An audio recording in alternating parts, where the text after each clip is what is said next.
Hello guys, I am Ratan sir. Welcome करता हूँ रतन sir grammar channel में। Grammar और ट्रांसलेशन के टेढ़े मेढ़े टॉपिक्स को बेहद ही आसान भाषा में वीडियो बनाकर आपको बताता रहता हूँ। फिर मैं ट्रांसलेशन डिस्कस कर रहा हूँ और ट्रांसलेशन डिस्कशन के क्रम में मैं जोरदार कथन वाले हिंदी वाक्यों को ट्रांसलेट करना बता रहा हूँ। तो इस वीडियो में भी वही, चूंकि ये लंबा टॉपिक होता है तो एक से अधिक वीडियोज के माध्यम से इसको बताना मजबूरी होती है। Let us start the video. The topic of today is emphatic sentences. जोरदार कथन वाले वाक्यों को translate करते हैं। जोरदार कथन वाले वाक्यों का ट्रांसलेशन। अलग अलग तरह के वाक्य लाते हैं आपके सामने, एक एक वाक्य को समझें। जैसे अगर इस तरह की बनावट वाला वाक्य सामने आता है जिसमें पहले संज्ञा या सर्वनाम शुरू में आ रहा हो और उसके बाद भी आ रहा हो और अंत में क्रिया।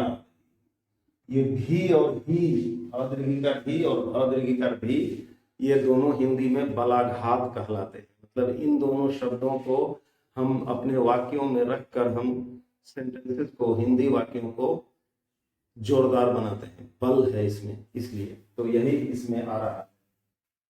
अगर ऐसा वाक्य आपके सामने आता है तो ट्रांसलेट करने का तरीका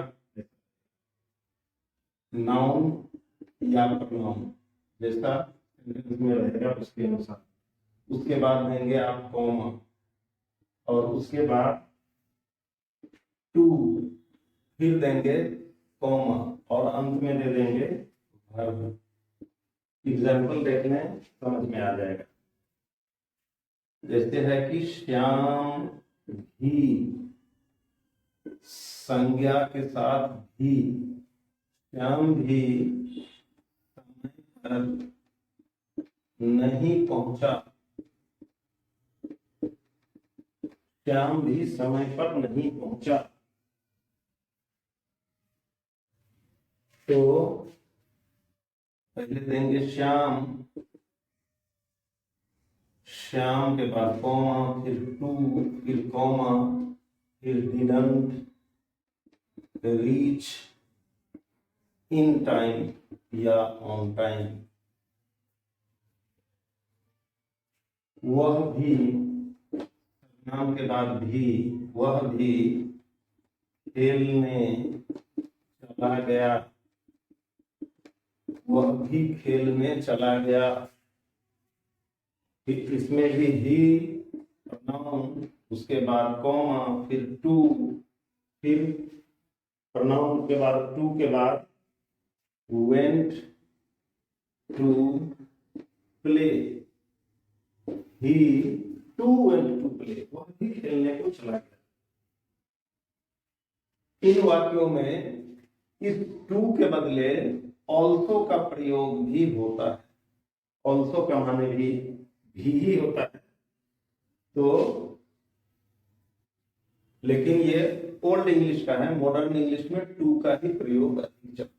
टू को भी याद रखें। इस वीडियो का नेक्स्ट पॉइंट कि संज्ञा या सर्वनाम, संज्ञा या सर्वनाम या क्रिया के साथ भी के द्वारा जब, कितने के द्वारा जब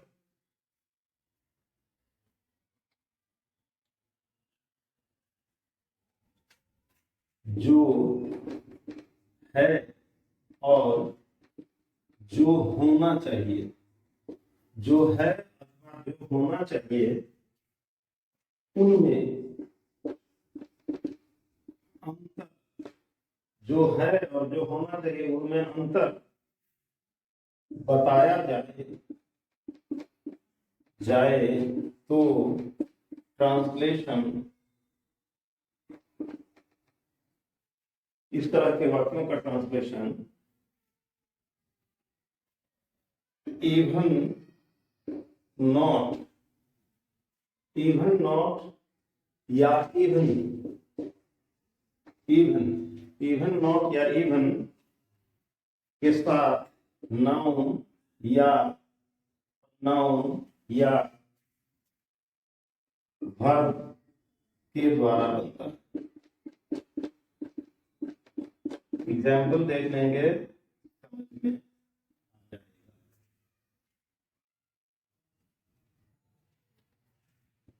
उसके भाई ने भी उसे नहीं पढ़ाया। उसके भाई ने भी उसे नहीं पढ़ाया, मतलब पढ़ाना चाहिए था लेकिन नहीं पढ़ाया। जो होना है और जो होना चाहिए उसमें अंतर है। उसके भाई को उसको पढ़ाना चाहिए लेकिन उसने भी उसे नहीं पढ़ाया। तो ट्रांसलेशन, इवन हिज ब्रदर, उसके भाई ने भी, even his brother didn't teach him।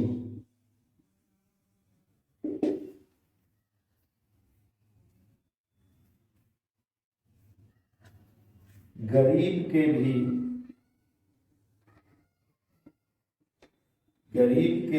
दिल होता है। गरीब के भी दिल होता है। गरीब को दिल लेके क्या करेगा? गरीब है, दिल होना नहीं चाहिए, बट होना चाहिए और है, दोनों में डिफरेंस है। Even the poor have even the poor have also heart। even the poor have also heart। जैसे अब है यहाँ पे संज्ञा है, तब यहाँ दिया गया विशेषण एडजेक्टिव। अगर जैसे वह बोल भी नहीं पाता है, वह बोल भी नहीं पाता है, बोलने के बाद भी आए तो he can't even speak। he can't even speak। फिर एक एक एग्जाम्पल गौर से देखें। अगर आपके सामने इस तरह की बनावट वाला वाक्य जिसकी बनावट हो ऐसी, जिसमें एक सकारात्मक कथन है, सकारात्मक कथन मतलब बिना नहीं वाला कोई भी वाक्य रहे और उसके बाद और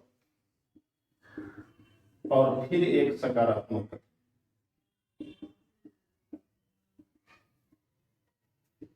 इस तरह का वाक्य।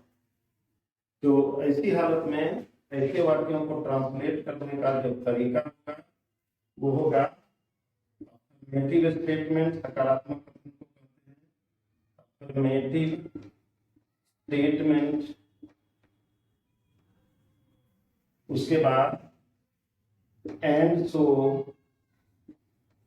उसके बाद ऑक्सिलियरी वर्ब और अंत में सब्जेक्ट। ऑक्सिलियरी वर्ब के बाद अंत में सब्जेक्ट।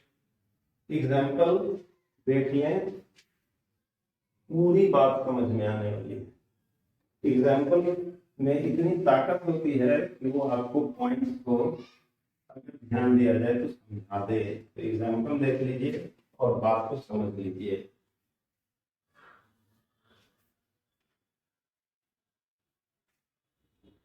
अजय नहीं पढ़ता है और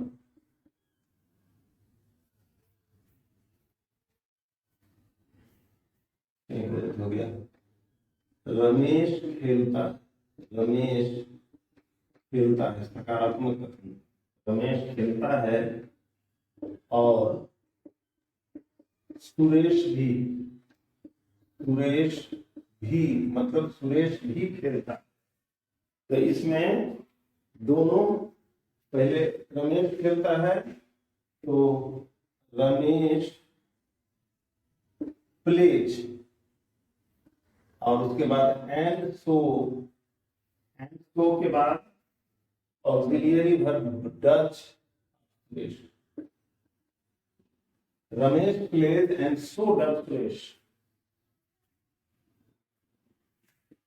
राम लेखक है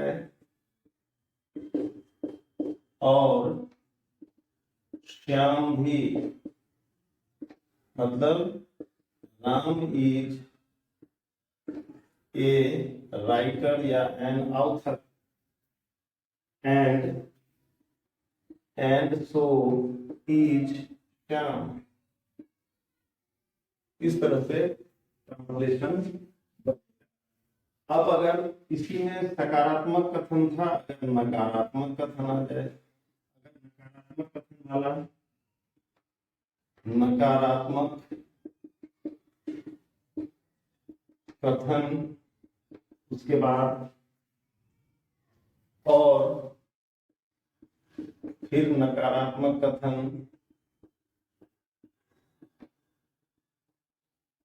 दो नकारात्मक कथन और अंत में भी नहीं, ऐसा है। इस तरह के वर्ड को ट्रांसलेट करने का, उसको ट्रांसलेट करने का तरीका होगा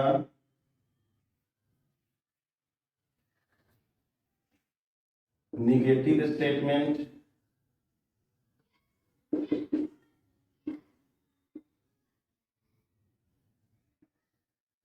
निगेटिव स्टेटमेंट, उसके बाद एंड, फिर निगेटिव स्टेटमेंट,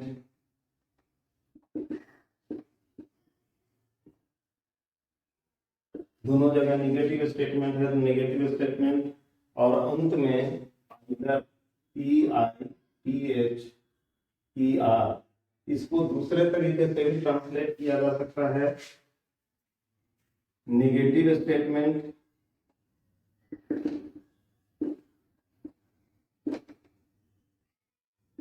उसके बाद एंड नाइदर, उसके बाद ऑक्सिलियरी वर्ब और अंत में नाउन या प्रनाउन। एग्जाम्पल देख लें, समझ में आ जाए।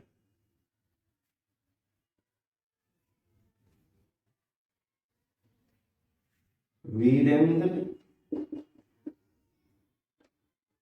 गरीब, वीरेंद्र गरीब नहीं था, नहीं था, ये negative statement.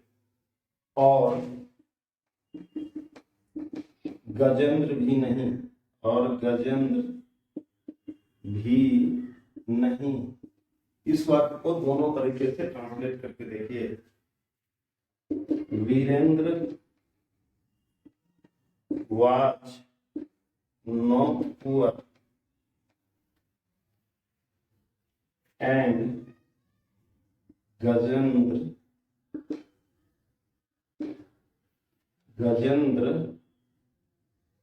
wasn't either, and Gajendra wasn't poor either. Poor either। इसको दूसरे तरीके से नाइदर वाले से, वीरेंद्र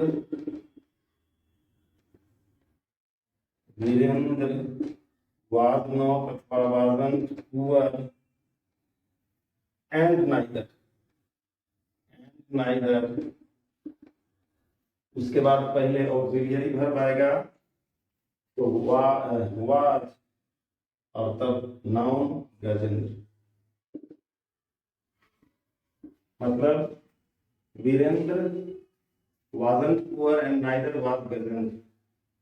एक एग्जाम्पल और, एग्जाम्पल को अच्छी तरह समझें। अजय नहीं पढ़ता है और विजय भी नहीं। इसका ट्रांसलेशन दोनों तरीकों से देख लीजिए। doesn't read एंड ऊपर वाला 1 नंबर वाला तरीका and Vijay doesn't read either। दूसरा तरीका Ajay doesn't read and neither, इसमें neither आता है, neither does विजय। तो ये दोनों तरीके लाजवाब तरीके हैं, वो आना चाहिए। अब इसी तरह के वाक्य में कुछ अलग टाइप की चीज भी आती, उन चीजों को भी देखिए। एक एक बात, छोटी छोटी बात मैं आपके सामने रख रहा हूं ताकि आपको कहीं भी ट्रांसलेशन लाने में कोई मुश्किल ना हो। तो इसी तरह की जो भी बताई गई है, इसी तरह की बनावट वाले, इसी तरह की बनावट वाले कुछ वाक्य ऐसे भी होते हैं, इस वाक्य ऐसे भी होते हैं जिनकी बनावट होती है ऐसे, जिनकी वो होती है नकारात्मक कथन, नकारात्मक कथन, फिर और उसके बाद फिर नकारात्मक कथन,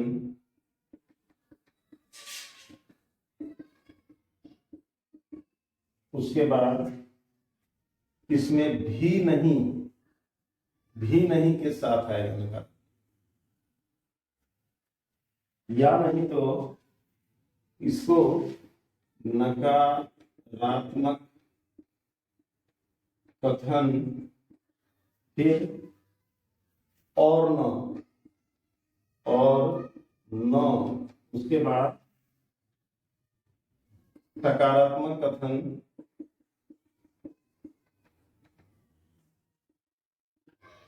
इसमें ही के साथ, इस तरह की बनावट वाला वाक्य अगर आपके सामने आता है, ऐसे वाक्यों को ट्रांसलेट करने का सूत्र होता है निगेटिव स्टेटमेंट,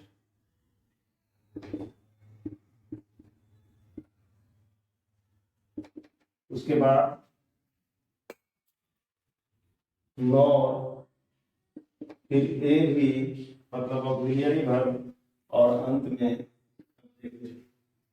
ऐसे भी आपके सामने वाक्य आएंगे। तो ट्रांसलेट कैसे करेंगे, एग्जाम्पल देख लें।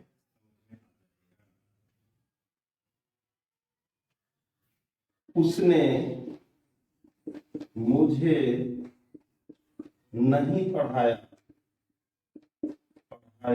और पढ़ाएगा भी नहीं, ये भी नहीं के साथ है। इसी वाक्य को ऐसे भी कहा जा सकता है, उसने मुझे नहीं पढ़ाया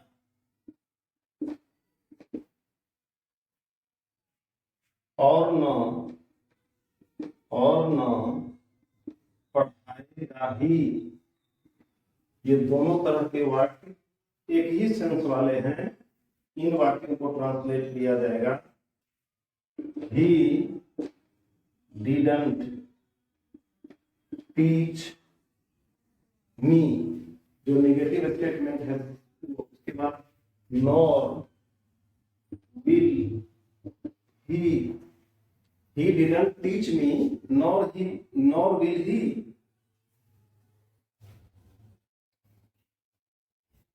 अब इन वाक्यों में, इसी तरह के इन वाक्यों में संज्ञा अथवा विशेषण आने पर, कभी कभी ऐसा वाक्य भी आपके सामने, तो अगर संज्ञा या विशेषण आ जाए आने पर बी का प्रयोग, बी का प्रयोग होता है, धर्म के स्थान पे बी का प्रयोग करते हैं।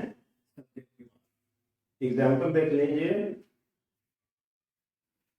वह ईमानदार नहीं है और होगा भी नहीं, वह ईमानदार नहीं है और होगा भी नहीं। तो ट्रांसलेशन, ही इज नॉट अथवा isn't honest, he isn't honest अथवा he is not honest, nor will he be, nor will he be। अब इस वीडियो में ये था अंतिम पॉइंट। अब इन सभी पॉइंट्स को ध्यान में रखकर एक 8-10 हिंदी वाक्यों का हर वीडियो की तरह एक एक्सरसाइज जो बना करके आप चेक कर सकते हैं कि इस वीडियो में बताए गए पॉइंट्स आपने समझा या नहीं। तो एक्सरसाइज को बना करके कमेंट किया करें। ट्रांसलेट इनटू इंग्लिश नंबर 1, वह भी मेरे साथ वहां गया। नंबर 2, उसने भी मुझे गाली दी। 3, वह खड़ा भी नहीं हो सका। 4, उसने एक शब्द भी नहीं कहा। 5, उपेंद्र किसान है और महेंद्र भी। नंबर 6,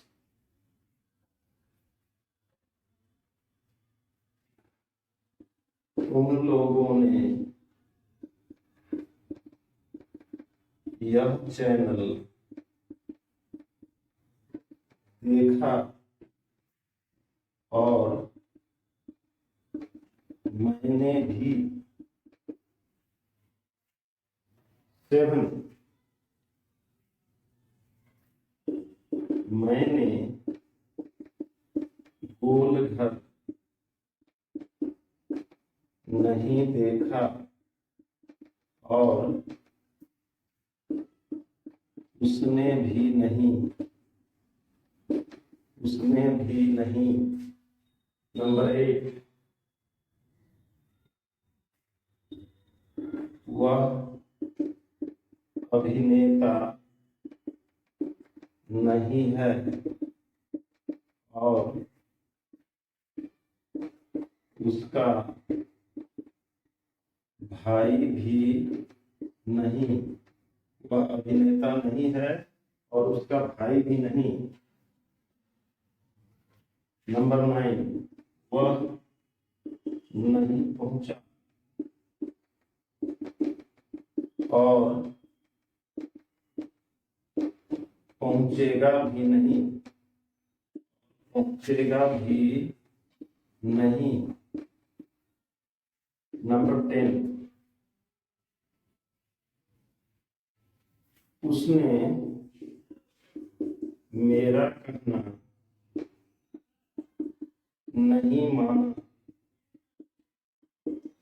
और मानेगा भी नहीं।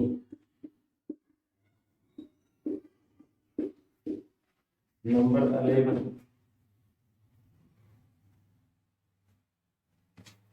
वे मंत्री नहीं हैं और होंगे भी नहीं। 12 and last,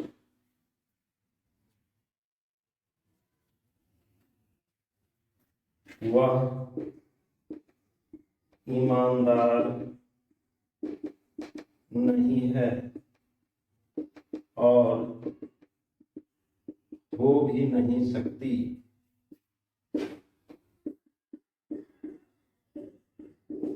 ये 12 हिंदी वाक्यों वाला एक ऐसा एक्सरसाइज है जिसको बनाकर आप अपना स्ट्रेंथ चेक कर सकते हैं। You may check your mental strength and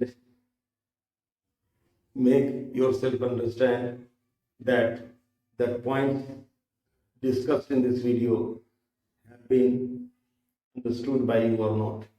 तो इस वीडियो का होता है अंत तक वीडियो को देखने के लिए थैंक्स अ लॉट। मिलते हैं एक बहुत ही बम्पर इंफॉर्मेशन के साथ अगले वीडियो में। Till then take care, have a nice day, bye.